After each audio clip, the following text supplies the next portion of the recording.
Hi everyone, it's Margot. I hope you're doing well. This episode that you're listening right now is the long version, the full version of my interview with the director He ShuMing. This episode is a bit longer. We talked about mainly He ShuMing's career, his take on K-dramas, his future projects, and also the movie Ajoomma, of course. So if you're interested as well, I did another episode, a separate episode about our discussion about the movie Ajoomma, if you're interested in that. And yeah, this episode is a full version. I hope that you will like this interview. So I hope that you will enjoy this interview as much as I did. And yeah, as always, let us know if you like this interview, if you learn new things, or maybe if you have any question, maybe. Don't hesitate to leave a comment and let us know. And yeah, without further ado, let's get started with the interview. Okay, so maybe we can start the interview with some basic question to get to know you more. Maybe first of all, can you tell us a bit more about you for the one who just discovered you? So I'm a film school bred filmmaker. I did my undergrad here in Singapore. I did short films and then uh, did all sorts of corporate videos and all of that and documentaries.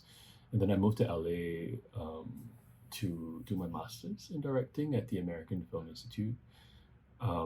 It was around that time I started developing Ajoomma, and a part of that inspiration was also um, when I was moving away from Singapore, and then I would communicate with my family back in Singapore, and would talk to my mom, and that sort of led me to kind of develop this story, which we can talk about later. But while I was developing Ajuma, I was also doing commercials. I was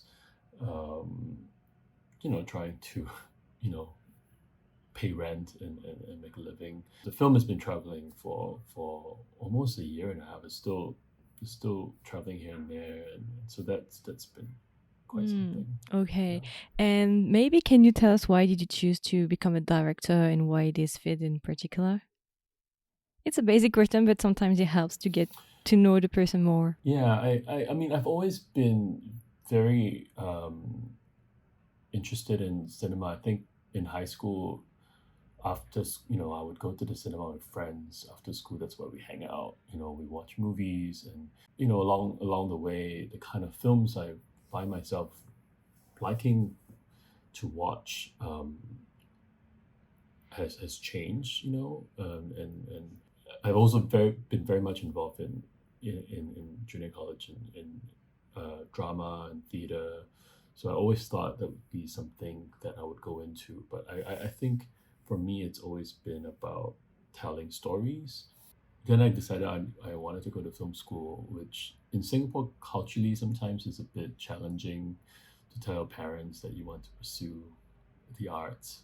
Um, Especially with Asian parents, it's always like, how are you gonna make money? And Mm-hmm. um, so it was going to film school that sort of became this very um, permanent idea of pursuing something on a much higher level, and then directing became something I've always sort of set my mind on because I wanted to tell stories. I wanted to be able to share my perspective on the world, and but as it progressed, as this job or this career started to progress, and I learn more, I realize a lot of it is because it allows me to um, learn more about people, and learn more about life, and what interests me, or what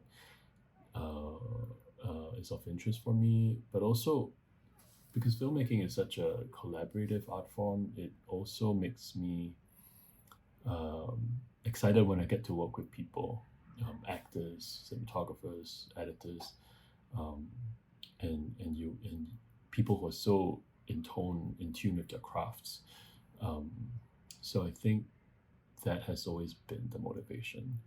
And then the film came about, as I said, with Ajuma. It was really because I was observing my relationship with my mom, who was living in Singapore and I was in Mm-hmm. LA, and her aging and our relationship, and also her obsession with Korean drama. Um, that was a big impetus for me to develop the story and to make this film. And I Yeah. just thought about something because I saw that you also worked on several short movies, and previously you talked Mhm. about work team, and I wanted to know if Mhm. between your short movie and your new feature film that is Ajoomma, do you have the same team, or are you trying to figure out Mm. your team for the time, like cinematographer and so on? Mm.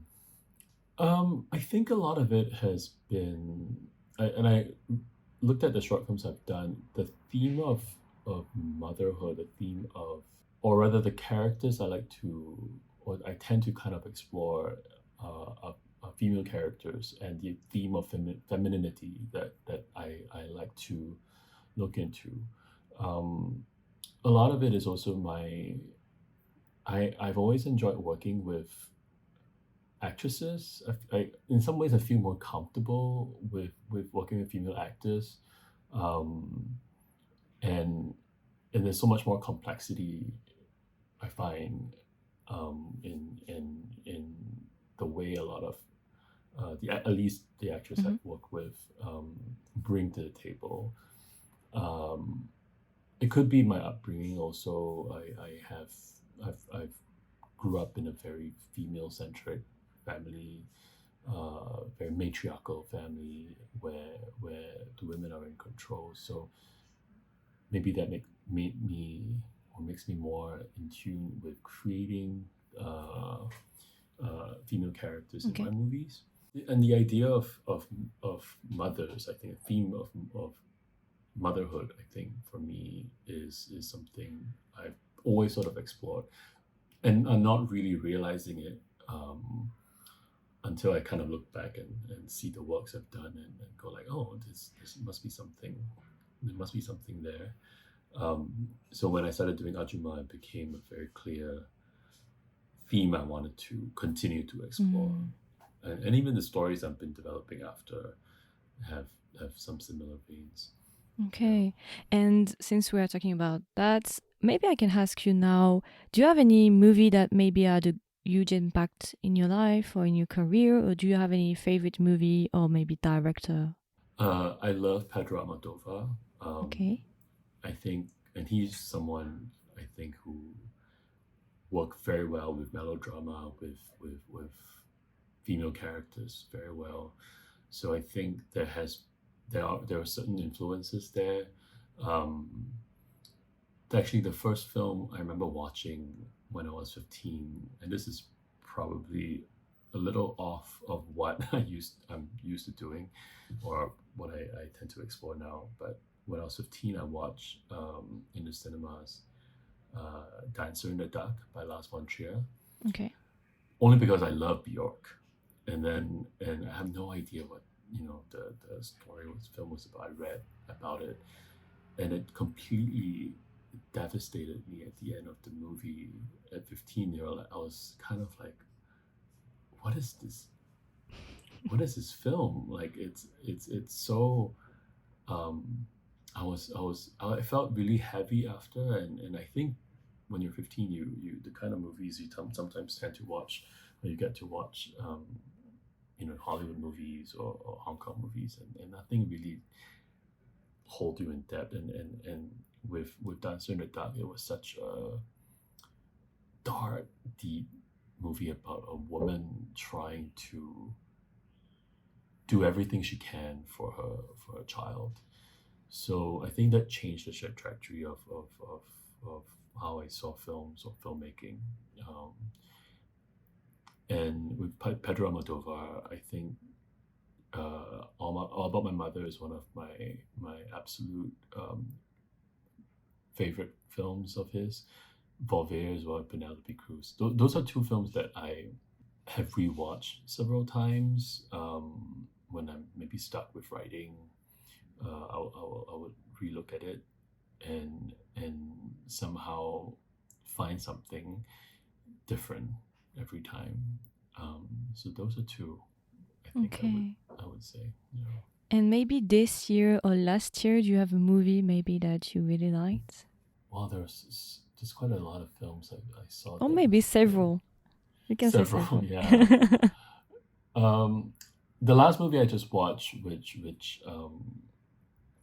you might see it soon. Maybe it's very popular here in Southeast Asia. It's called How to Win $1 Million Before Your Grandma Dies.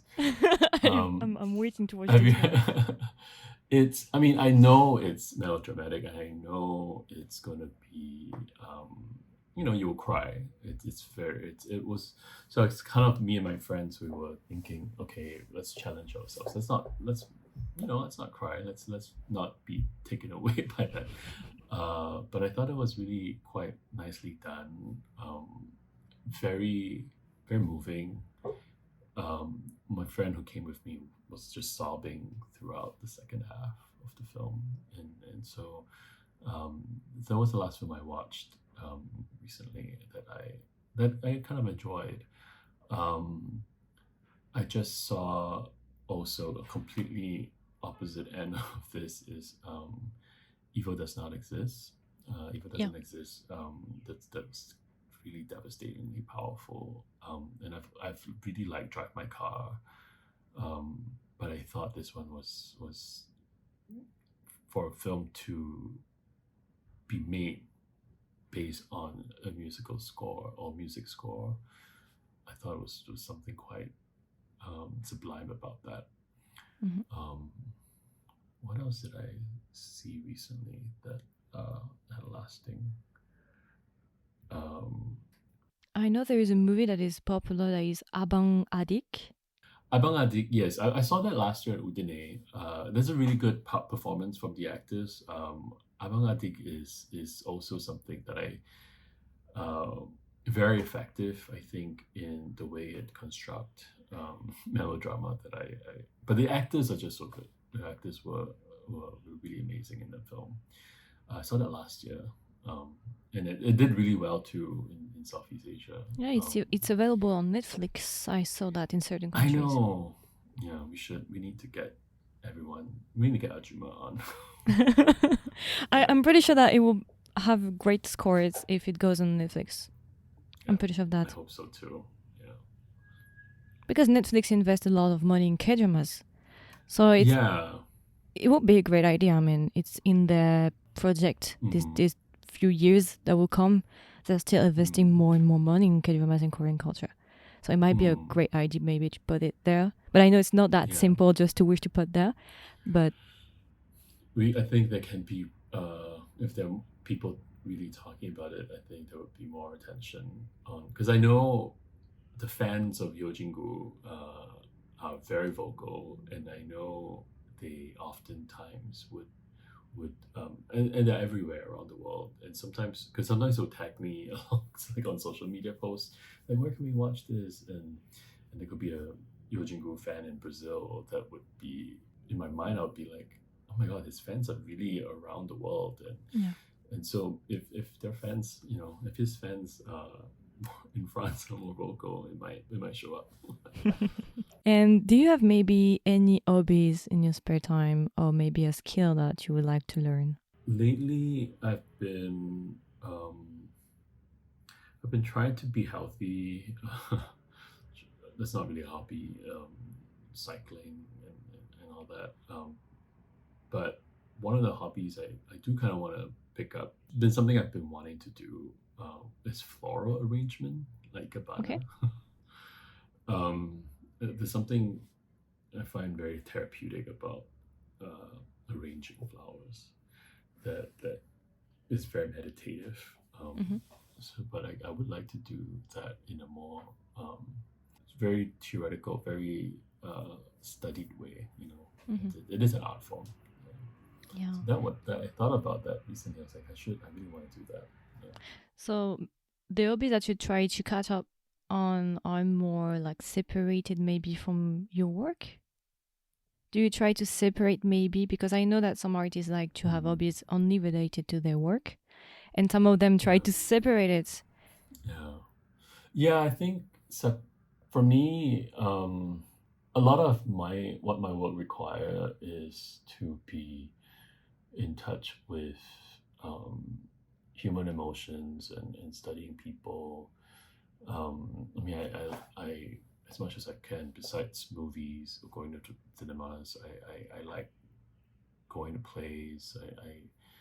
I like to understand the expression of human expression in various mediums and forms, not just in film. So I think that sometimes flow into the things I like to do in my spare time. Travel is also one thing. I think the film also allowed me to be able to go to places I've never been, and I think in that way that opens me up to inspiration as well.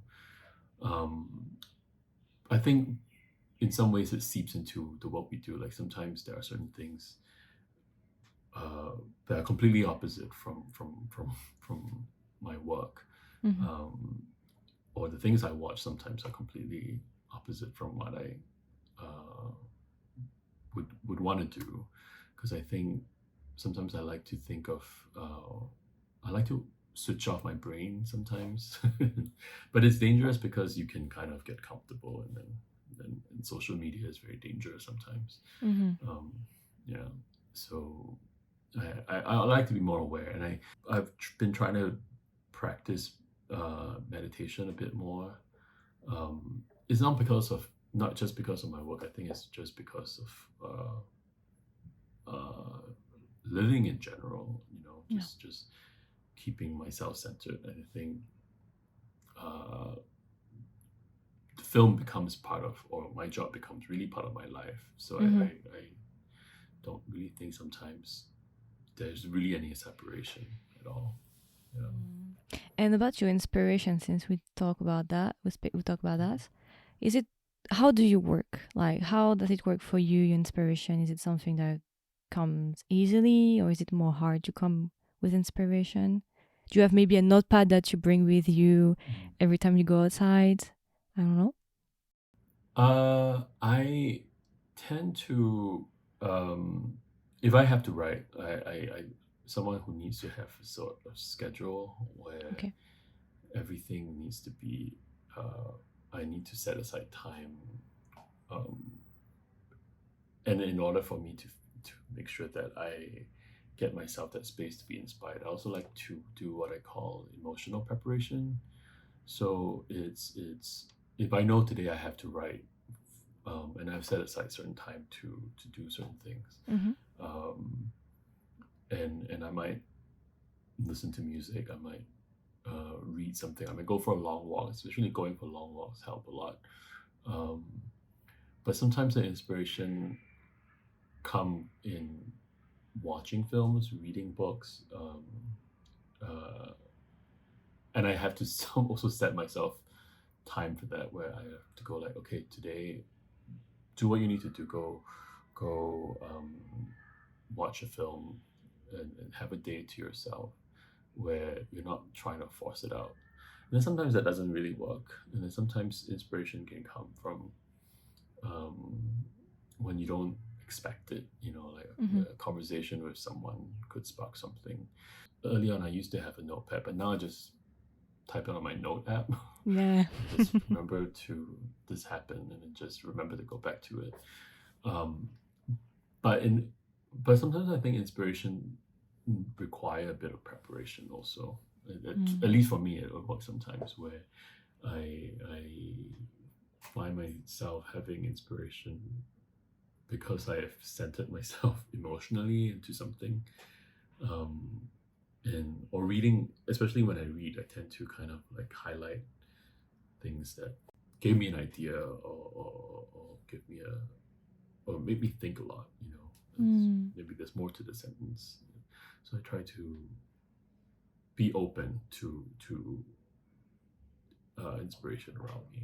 Yeah, recently I had a conversation with a friend of mine and we talked about overstimulation. Hmm. It can be a great thing, but at the same time, it can be too much. And on Yeah, the one hand, you can find inspiration thanks to that because you can find any information in 1 second. Everything is so fast these days, but at the same time, you yeah, can feel overwhelmed. It's too much with social media and everything. yeah. It is, and I think with social media, it's so dangerous sometimes because um, it's what they call doom scrolling, right? Yeah. And it becomes so numb. You can become so numb to it. Mhm. The overstimulation is completely right, because sometimes I feel like I have just way too many things, or way too many gadgets, or way too many uh, distractions, that I find myself feeling sometimes even down, and I don't know why. Then I realize it's just because you've been staring at something for so long, and so it is really trying to be more mindful of these actions. And one of the things I started doing, again, I tend to, I tried doing it at some point because I realized I was so dependent on my phone. Um, so I started doing this when I wake up, instead of reach, and I don't charge my phone next to me. I always have it quite far away, like at my desk or something.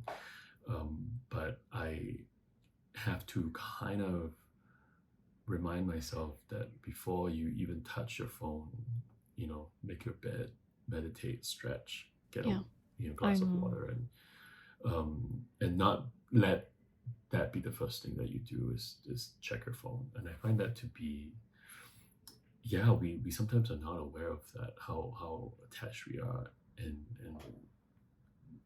getting, and then you get tired and you don't know why. It's because you've just been on your phone the whole time. Mm. And yeah, I it's heard this scary. advice.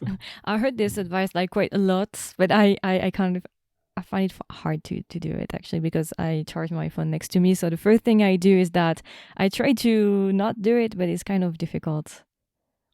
But I have Yeah, to it's work on tough. that. Yeah, because it's kind Yeah, of you're dependent, kind of. it's an addiction, Yeah, and we don't talk about it enough, that, or we're like, no, we're not addicted. You are, we are addicted to it, because it is, I think a lot of it, and I do think sometimes the pandemic has aggravated it a little yeah, bit. yeah, yeah. But we as human beings, we crave for connection, and that connection sometimes help it, releasing dopamine, and it makes us feel good. So the phone sometimes is our connection to, um, the world, or Mm-hmm. to something, or to work emails, or to Yeah. social media.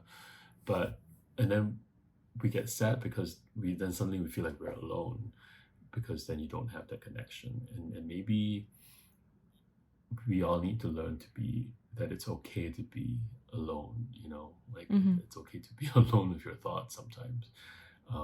So it's but at the same time, I'm not hard on myself, where I'm like, oh, I failed today, I looked at my phone again when I woke up. So it's something I try to, uh trick myself, and and train myself to do that more, practice that more. Where, okay, tomorrow I'll try again. I'll maybe do 10 push-ups before I look at my phone, and then the next day I'll do 20 push-ups before I look at my phone. Mm. So it's just training our mind to not feel like, we rely on it so much. And is it something that you fear might have an incident maybe on your inspiration and work? Of distraction, or Yeah. with the phone? Yeah, the Mm, phone and distraction. yeah. The phone is something that has to be, I realize, I was just thinking about it the other day when I was trying to write, that phone is in every. Can you write a film? Can you make a film that doesn't show the phone at all? Because it's such a way of connection, and then, looking at text, or getting a call, or like, you have to depend on the phone for several things. Historical Um, film, maybe. you can, but you can't, like, I feel like, unless you're doing a Yeah, period film, yeah, yeah. Historic maybe. period, yeah. Yeah, a historic period film, but contemporary modern films, can you truly make a film where no one has a phone, or like no Yeah. one is using it? That would be a challenge, I think. But yeah, so it's really tough. It's just become so ingrained in our life Mm-hmm. today, but it is a distraction. I try to. I don't know, not about incorporating it, but realizing that, um, it's just part of everyone's lives now. That it's also in the characters' lives, just because it's how it is. Yeah. Mm-hmm. And if we go back to your previous work, I would like to Mm. ask you, for the one we just discovered you, how would you describe or define maybe your work? I think my work attempts to understand our humanity, our shared humanity, um, and I like to explore specificity um, in these sort of shared human experience.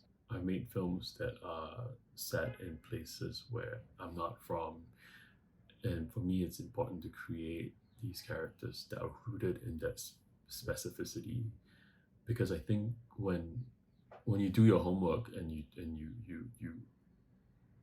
have all these sort of specific things that the characters need to do to drive the story, the audience would then relate to it a lot more, regardless of where they're from, because it's I think we have so much shared experiences, regardless of where you're from or who you are, or your background, and at least that's what I try to do with my shorts and my other films as well. Okay, so I think that's pretty much it for the introduction part. Maybe we can go to Ajoomma. We can talk about your first feature film. Maybe can you tell us a bit more about this movie for the one who haven't watched it yet? So Ajoomma is about a Singaporean middle-aged woman who is obsessed with Korean drama, and she decides to travel to Korea, and supposedly with her son, and then her son couldn't make it, so then she decides to continue to go on her own, but she gets left behind, and in sort of trying to find her way back to rejoin this group tour that she has joined. Initially, she goes on this unexpected journey of self-discovery, and it's a film very much inspired by my mom's real obsession with Korean drama, which I think a lot of people have, Yeah. and that escape that Korean drama offers sometimes, and how it mirrors and parallels your own lives.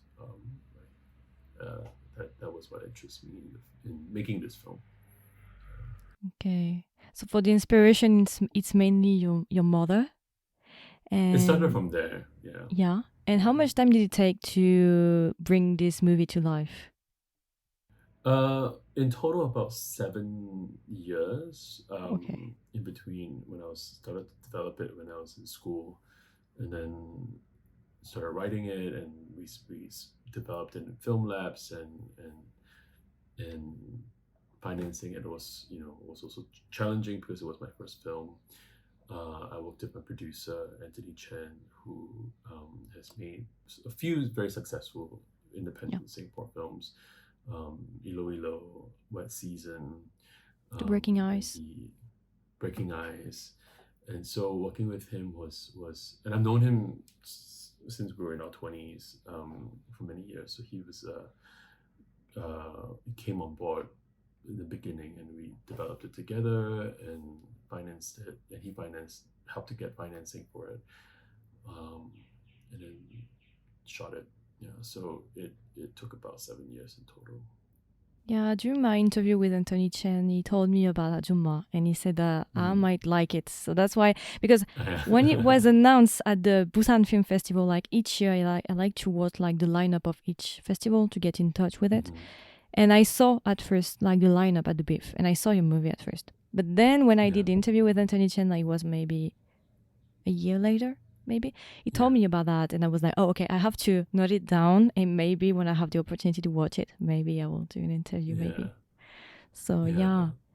And I know that it's very important for a filmmaker, like, to go between the short movie form and the feature film. It's quite a huge time, a huge moment for a filmmaker. Did you face any challenges, or was it hard to do this big move? I think I've sort of, a lot of it seems theoretical. A lot of it is, because the feature film is a completely different monster than a short film. The commitment to it, and the time and the money that you put into it, and the audience you want to have is very different from short movies, a feature film, short movies, and so for me it was really making sure that uh, we've done the preparation, we've done and really making sure that the script was solid. So I Yeah. think working at Vanity, he was very strict about that.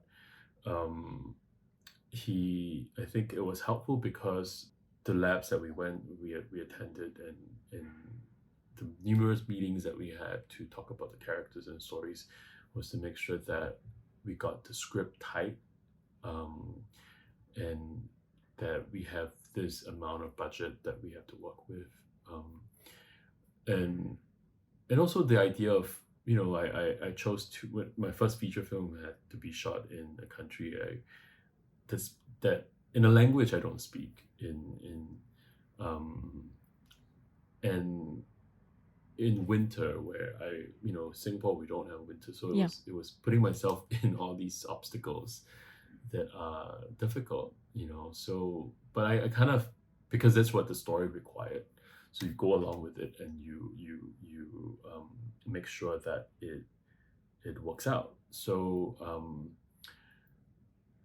more than anything, the preparation is the same, but I think the difference between short film and feature is that feature is really just a marathon.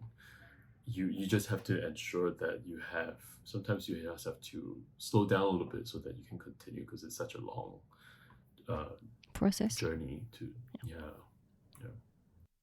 And you talk about working in South Korea, so it is your first time in working with South Korean production, not production, but Mm-hmm. team, kind of. Mm-hmm.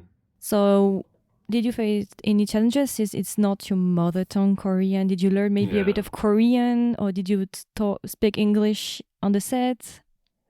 I tried learning Korean, but it's just, it's difficult to be on a level that requires you to be really proficient and run a set. We work with a very uh, good translator. So Okay. she is a Singaporean actress based in Korea, and she's very fluent in Korean, English, Singlish, Mandarin. Um, so she became someone that was always by my side. Mm-hmm. Um, Working with Koreans was initially tough, because not especially trying to find the right people who can also be effectively bilingual was quite challenging. Um, so we in our team, there are some of them, like the core team would be bilingual, but then there are a lot of others that, and also the actors don't necessarily speak English, and it's, so we know that communication is going to be difficult. So my translator became someone who was our constant sort of, she's always there, because then Yeah. she ensures that nothing gets lost, and even Yeah. if things gets lost, we know how to sort of fix it. It has happened. I mean, there's been some miscommunication, but it's bound to happen when you don't speak the same language. Um, but we understand how to sort of rectify that, and so that was maybe the biggest, I think, um, challenge that can creep up once in a while. Um, Other challenges would be, for me, it was shooting in winter. Yeah, especially in There's, Korea. especially in Korea. Korea winter is so harsh, Yeah. and I've never experienced shooting a film outdoors in that kind of cold before. So it's just to manage my expectation and to make sure um, I'm able to do my job well, from the cold. So the crew and the team were very helpful in making sure that we are prepared for that. Um, um, I guess also it was towards the end of COVID, so there was a lot of protocols. I remember Yeah. with surrounding COVID. And Korea is, like Singapore, it's very strict. There's a lot of restrictions in place. So I remember I was almost quarantined because I had a COVID infection before I flew. So back then they didn't know, there wasn't really a lot of protocols that we have today. So it was like, oh, you have to be quarantined, but that means that eats into my pre-production time, and it's Yeah. how do we get out of that? It was a lot of looking back. It was just a lot of little minor things, but at the end of the day, it was such a fun 3-4 months that we were there, trying to make this film, meeting the actors and working with them. It wasn't anything that was so difficult, because it was difficult, but we also went through it, Mm-hmm. Yeah. So for the winter part, since you said that you filmed when it was COVID, did you decide at first, like at the beginning, that you wanted to film in winter, or is it something that came upon you and you didn't have any solution because it was you film now or never? I think it was very early on. I wanted it to be in winter because I Okay. wanted the snow, and I wanted this character, this Ajoomma, who come from Singapore, and she has never seen falling snow before. Okay.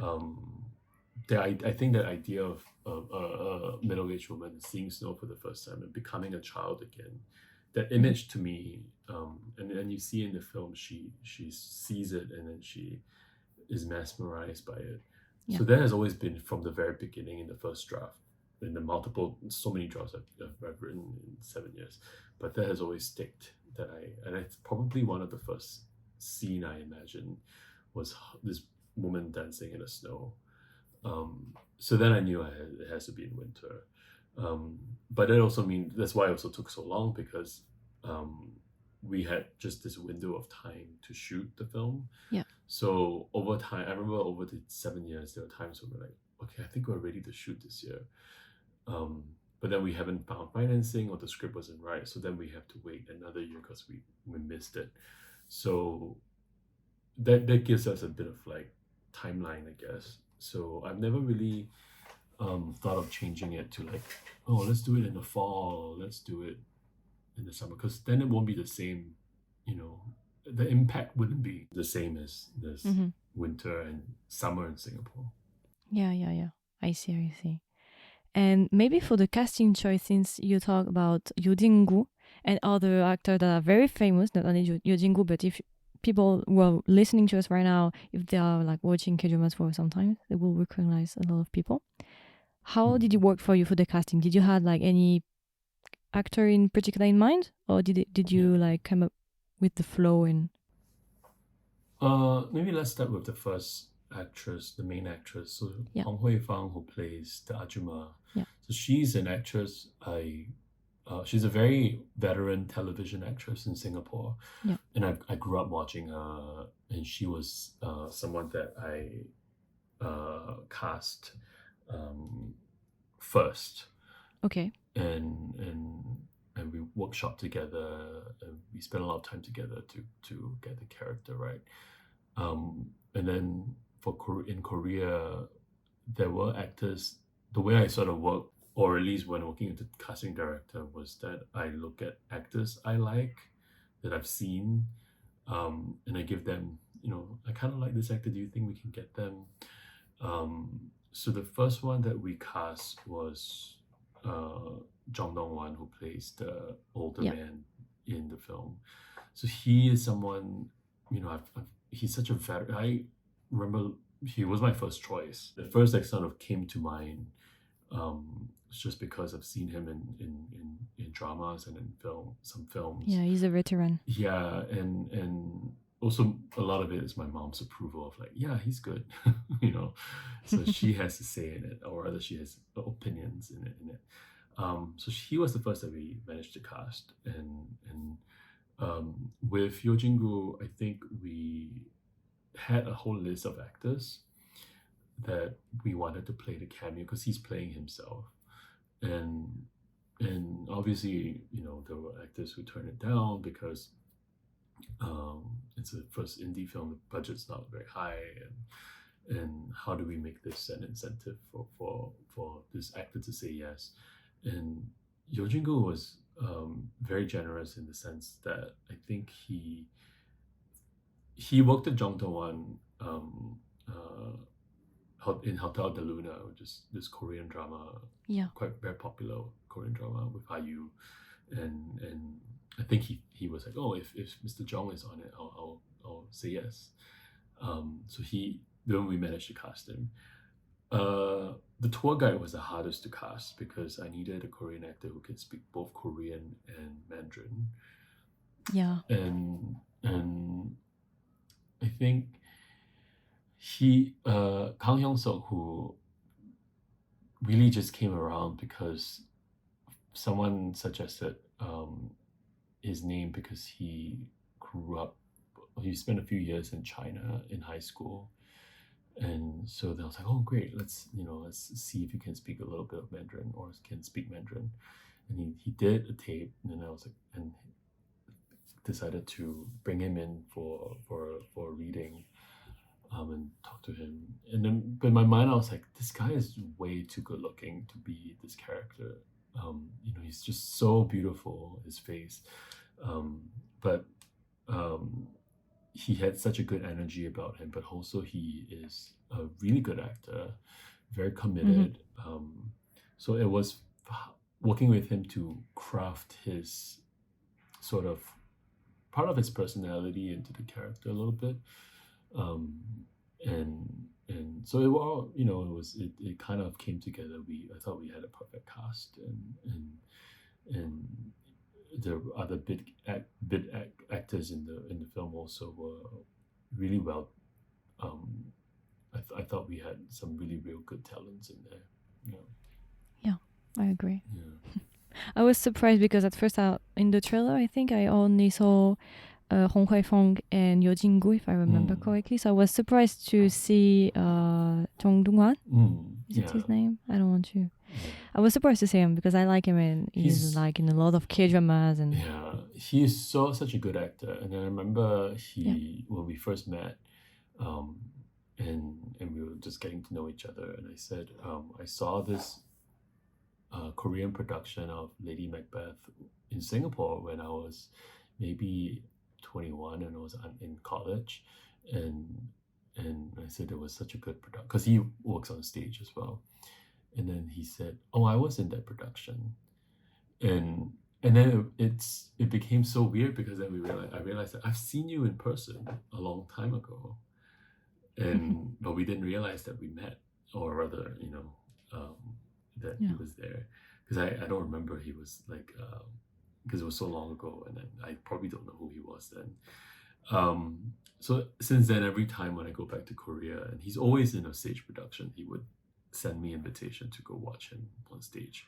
But the thing about these plays is that there are no subtitles, so I'm using like for 2 hours of a Korean play with no subtitles. But he's such a lovely man, and his face just says so much and tells so much story. Yeah. You will end up learning Korean. I hope so. With time. Yeah. And maybe do you have anything that you like to say for the one who haven't watched the movie yet? Anything about the movie? I think if you a lover of Korean drama, you would enjoy this film. Yeah. But also, even if you're not, I think it is regardless. I think it's a film that I hope will make you think about the dreams that you have, and you want to pursue them, but also think about your relationship with your family, with the people around you. Hopefully that makes you feel a little warm inside. It's a for me it is a heartwarming film. Yeah. I just wanted to make a film that hopefully make the audience feel good, and because we went in with the intention of making it that way, and hopefully you feel the same thing. Yeah, I'm pretty sure that for the one who are listening to us right now, your movie will be like greatly loved. Like it's just a shame, like as we said previously, that French people cannot watch it yet, because when I saw the female lead like character, I was like, this is me maybe in a few decades. And a lot of Korean drama lovers, like it's us in a few decades. I mean, for a lot of us is that. So I kind of identify to her in certain ways. Like, yeah, that's what I like about the movie. That's why I wanted to watch it. Yeah, we'll send you a link after. And yeah, so that's pretty much it for Ajoomma. Maybe I wanted to talk a bit more about your previous like project and stuff like that. I wanted to know a bit more because I like to talk with film director, and I wanted to ask you maybe some general question. And one of them was, what do you like the most with your work now that you have done like quite several short movies and your first feature film? I like that the films that I've made over the years are a reflection of my perspective and my taste and my voice of that time. Sometimes I look at my early short films from like when I was in film school, and there was a period of time I'll be like, oh my god, it's so cringy. Like, why did I think that? But then I've come to accept it because I can't deny who I was before, and that was what I. It's part of the process, kind of. Yeah. So I think it's a documentation of the filmmaker and the person that I was then, and I has I'm constantly evolving, and so that for me is a way to accept um, the films I've worked on, and the stories I want to tell. Then how has it evolved into the stories I want to tell now? I think that's really is my approach with my body of work. And among the projects that you worked on, either like one especially that you prefer? No, I think they're all equally the same to me. So maybe some that I might be a bit like, oh, okay, it's still a work in progress for sure. A lot of them are work in progress. I made a short film uh, at AFI, which was about a Vietnamese manicurist who she is obsessed with American soap operas, and she want to change her accent. She want to be more Americanized, and she's a new immigrant with a heavy Vietnamese accent. But I think it's a fun film because the kitschiness of American soap opera, and that's sort of like very over the top. There's something about soap opera and Korean drama or TV drama that I think I uh, it's gonna be part of my body of work in the future. I think like sometimes lately reality television to me is this a soap opera, a kind of soap opera. Oh, very guilty. You watch guilty like pleasure. variety shows, Korean variety shows? Or I do watch Korean variety shows. Some of it. The reality show sometimes I like your. It's all really people are like saying it's so trashy, like Real Housewives or all these dating shows. But I think underneath or the making of these drama, there is something very human and melodramatic about. And I'm also curious about people who become obsessed with it. Like they find parallels to their lives in something that is an escape. Yeah. And maybe I haven't asked you, but do you watch these days Korean dramas? Is it something that you like to watch? Can you find time to watch it? I do. I haven't found time to watch it because Korean drama requires so much commitment. Yeah. And I have a backlog of Korean dramas I have to like keep up with. But sometimes I'll see my mom watching it if I'm at and I'm like, okay, she's keeping up on that, and she will update me on what's if I see her, she will update me on like what is popular currently happening. Yeah.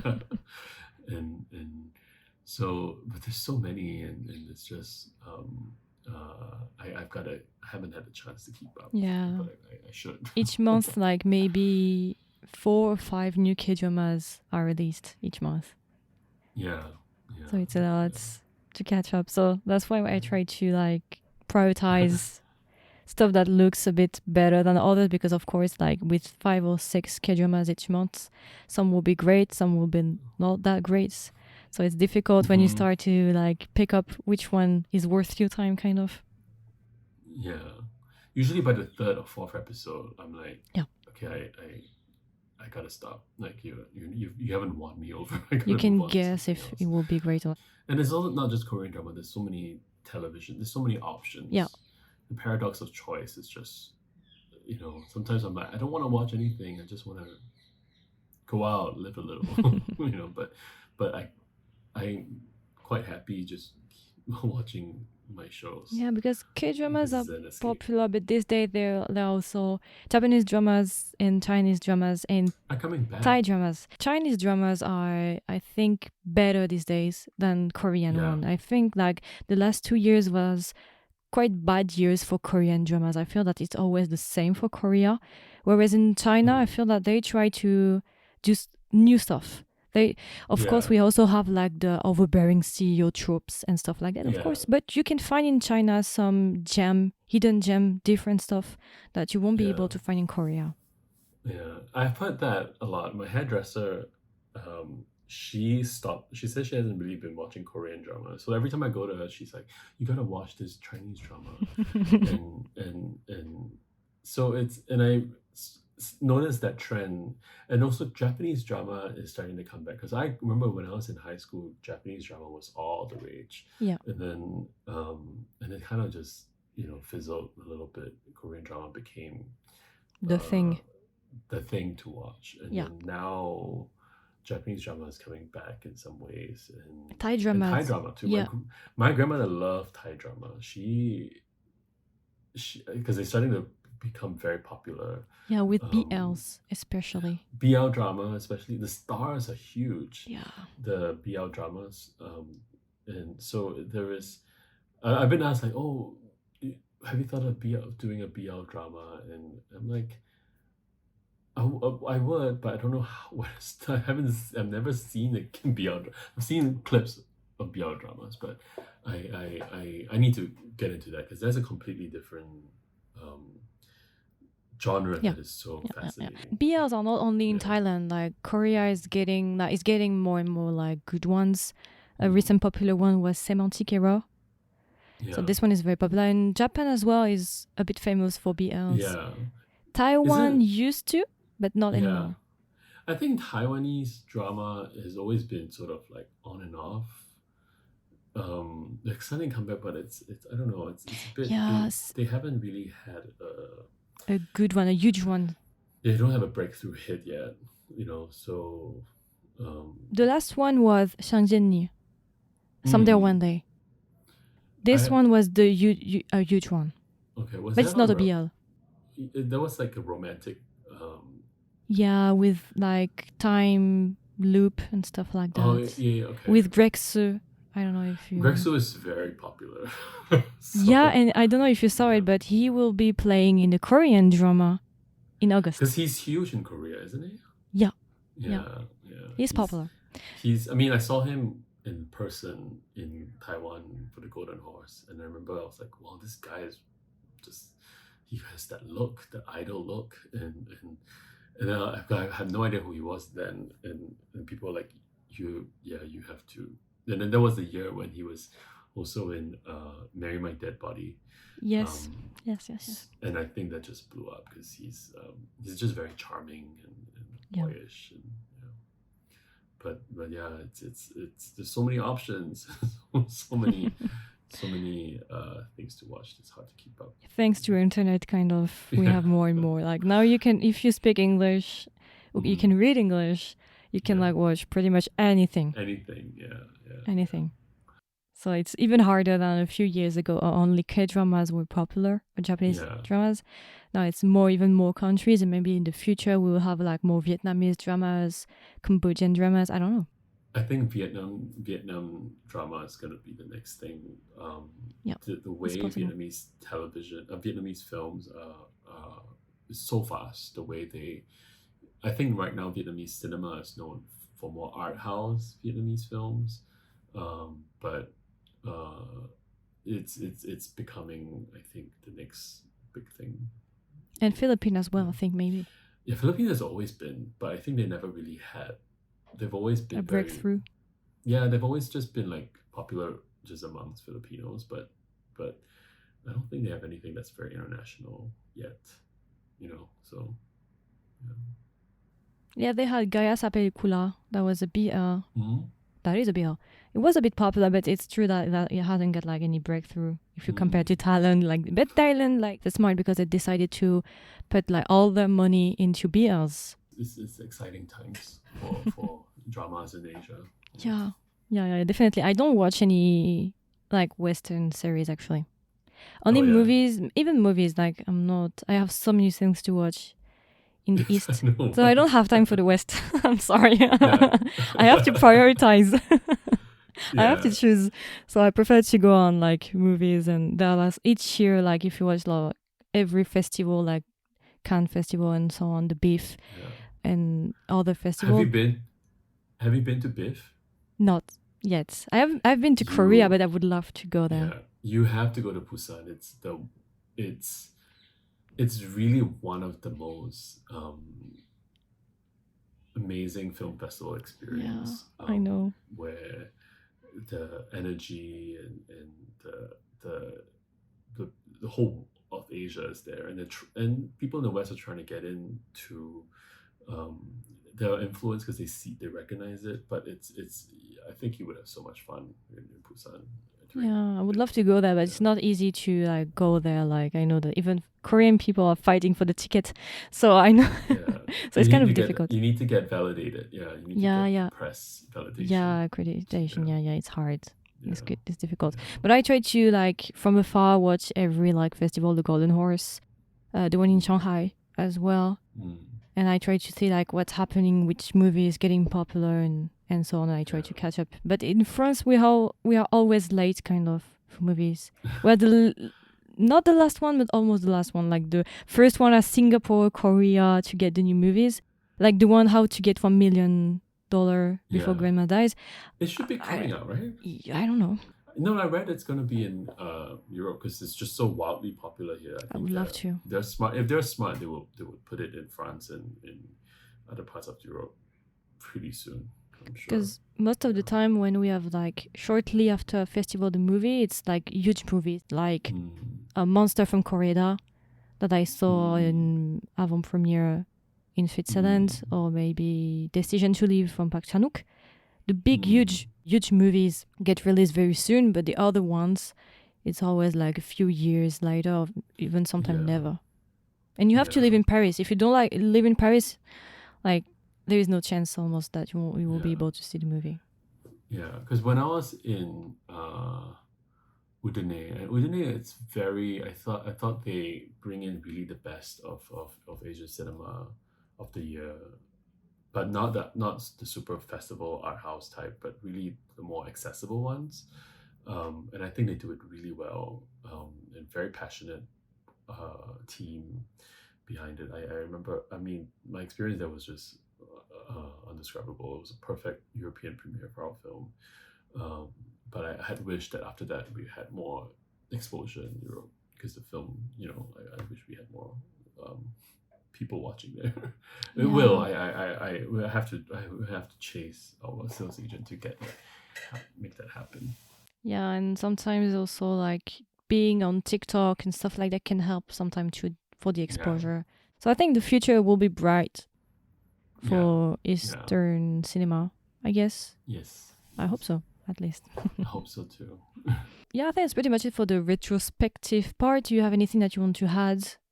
I just finished a short film. It's a commissioned short film, or commissioned by Cartier. Okay. So they approached me last year to make a short based on Trinity, which is the centennial celebration of this ring called the Trinity ring. Yeah. Or the Trinity collection. So they gave me a theme of like make a film about Trinity, or this theme of Trinity, and so I made this very short film about over 3 minutes, but it was really my sort of response to the cinematic space or the cinema, I remember when I had the idea, they announced in Singapore like this cinema called the Cafe was closing down, and I remember feeling really really sad about it because it was the first cinema I've ever been to when I was a child. But it was also the cinema I go a lot as a teenager and when I was in film school, and when uh, my film premiered, I did a screening there, so it had a lot of memories for me. So the film born out of that was also a homage to a film by Chai Ming Liang called Goodbye Dragon Inn, so Okay. which has a similar story of plot of cinema in its last day, and this actor came to watch wuxia film that's playing at the cinema. So it's about these people watching a film in the cinema and their reaction to this movie that's playing. And the movie I picked in my film is a very old film from the 60s, late 50s, 60s in Singapore called Lion City. And so um, I wanted to show that connection of um, how we watch films and the emotional response we have to a film, and how universal that reaction is, Mm-hmm. the kind of connection we have as people in the sacred space of the cinema. So it's part of it's traveling. It's part of an exhibition that Cartier has. It launched in Shanghai, and then it'll be in Singapore this month, and then I know it's going to travel around the world, and I'm sure eventually it's going to be in Paris. And since you are talking about this project, we can go to the future project part. Apart from this one, do you have any project that you're working on? Mm. Developing a few projects. Nothing I can really talk about at the moment, but um, some that are similar in theme. I'm doing a road movie, writing a road movie. Um, I'm also doing an adaptation of a novel. So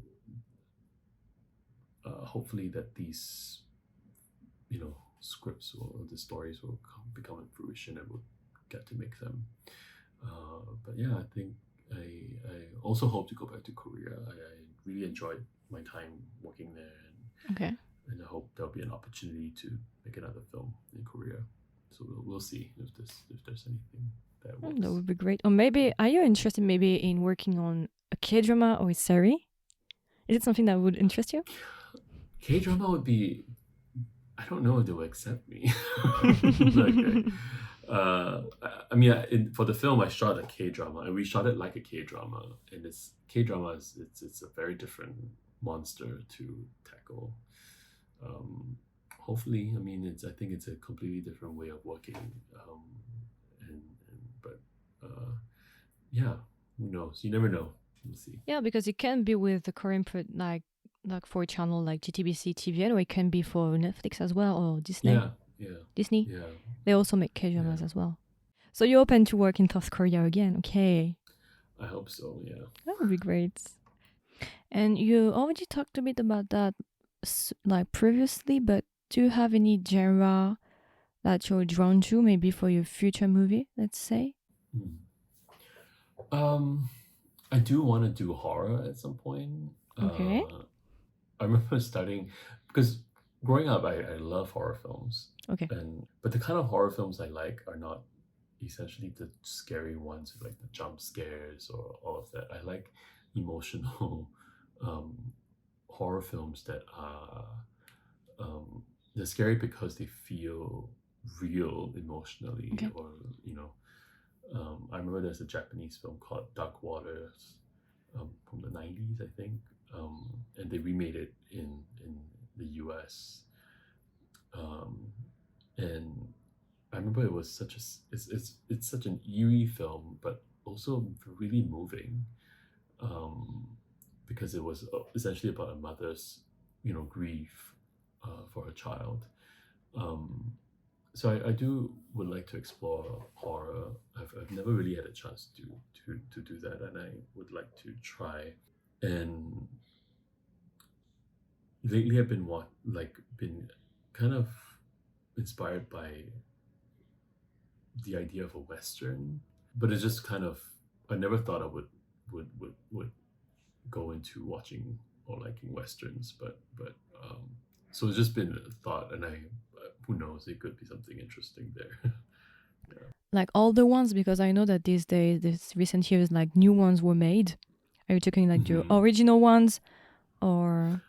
I think old, new, contemporary ones. I Okay. think um, the landscape of the West, or there's something so isolated in the idea of what a Western is. I think that is what interests me. Um, I rewatched Paris, Texas recently, um, and and I've seen it a few times when I was a film student, and I rewatched it again, and it is, and it, I remember you wouldn't think, I didn't think it was a Western, and I was reading about it. It's like, oh, they refer to it as a Western. So it's just rethinking what the idea of this genre is. And actually, Western's pretty melodramatic. It's Mm-hmm. like the masculine version of like a soap opera, I think. And because I've always felt like I'm in touch with the feminine the feminine side Yeah. of my kind of filmmaking. Uh, Trying to understand masculinity for me would be maybe one thing at some point I would like to continue. I would like to explore. Maybe I've always been a little hesitant to explore masculinity, but um, maybe at some point I will. Yeah. Okay. And for a Western, like, where would you like to shoot it if you could shoot it? I've always associated the U.S. as Yeah. the big, West, the Southwest. I've always been, maybe growing up in Singapore, where it's urban jungles, it's very tropical. Um, uh, when I moved to LA, and I managed to kind of travel around a little bit, um, in the Southwest or in Arizona, or places where it's just wide open spaces and wide big blue skies. To me, there's something quite romantic about that. For at that point, you because it's so new, and so this the possibilities are endless. Um, so at this point, I sometimes feel like, because I'm also working in the U.S., between the U.S. and Singapore, it feels like I've always wanted to kind of do something about that landscape, or film a story set in that landscape. Um, so yeah, I think it would be something I would look at in the future. Yeah. Okay. Because when you talked about like isolated side of things, it's not like related at all, but I thought about a series that I had a few Mm. months ago that is To the Wonder. It's a Yeah, Chinese one, and I immediately thought about. I don't know if you watched this yeah, series. yeah. I've not seen the series, but I've heard about it.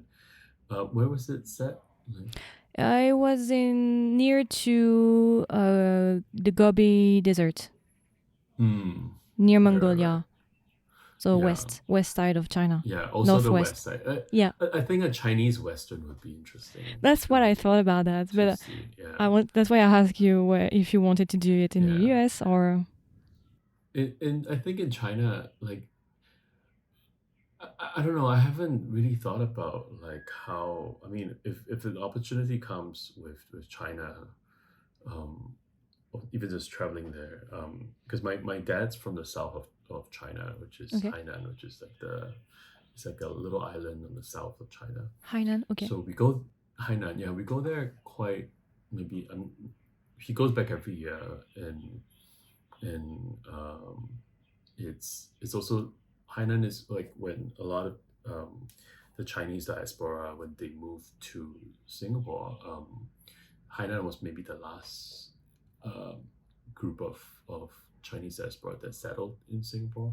Okay. Um, so the idea of immigration, the idea of migration, rather, um, is always something I'm curious about. It's something that never ends. It's people move. That's what happens because they want a better life. Um, but when you go back to to your so-called roots, how would that worked out? I think sometimes I tried exploring that in a documentary a few years ago with my dad. It was a short documentary, more travelogue kind of documentary where he goes back home to his hometown, and I followed and just kind of observe him in that space. And I mean, I kind of shelved it after I was done, but I thought at some point I might want to explore it in the future, because I feel like there's so much story that comes from that I haven't been able to really look at. But yeah, Chinese Western would be something interesting to see, just because mainland China is also really huge, and it has similar stories of. You can find locations, similar location, kind of with the landscape and stuff like that. You can find. And for the near future, do you have any goals that you would like to achieve? It can be like in a year, or maybe if you like to work like more further, maybe 5 years. I don't know. I mean, I hope to be able to get my second film out soon. Okay. In the next 2 years, hopefully. I hope, and nothing. I mean, on a personal front, it's just making sure that I want to be healthy, be hopefully happy with it, or at least people. The world is not as crazy as it is now, you know. But we can hope.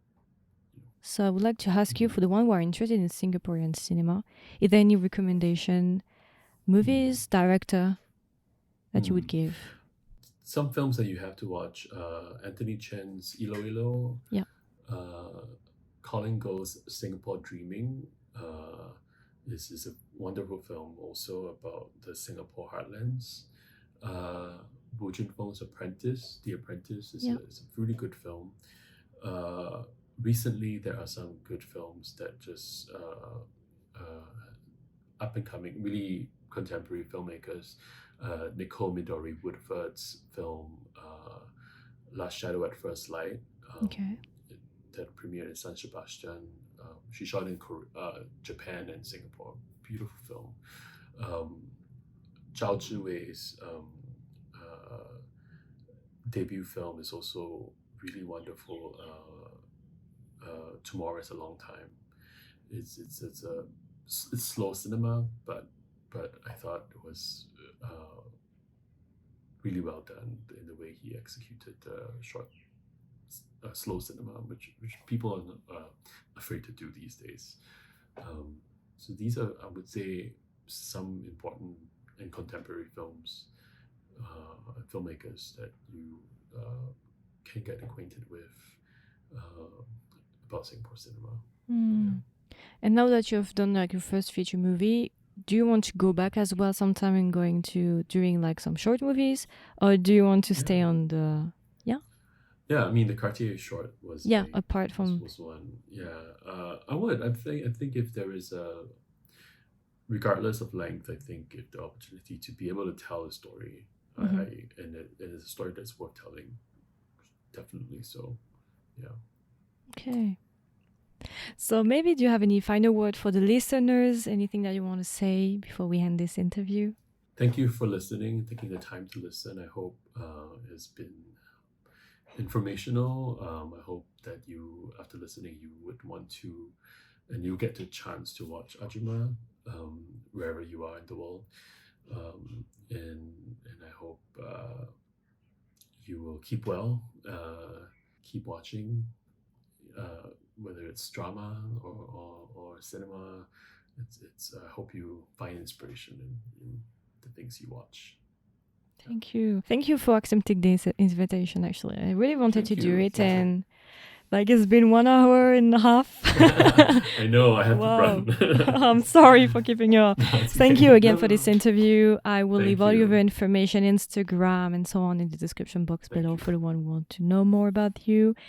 And I look forward watching your future projects. But thank you so much, Margot, for having me, and wish you all the best. Thank you. All your endeavors. And keep happy watching. Have a nice evening, I guess, in Singapore. Thank you. All right. All right. Bye bye. Thank you. Bye bye.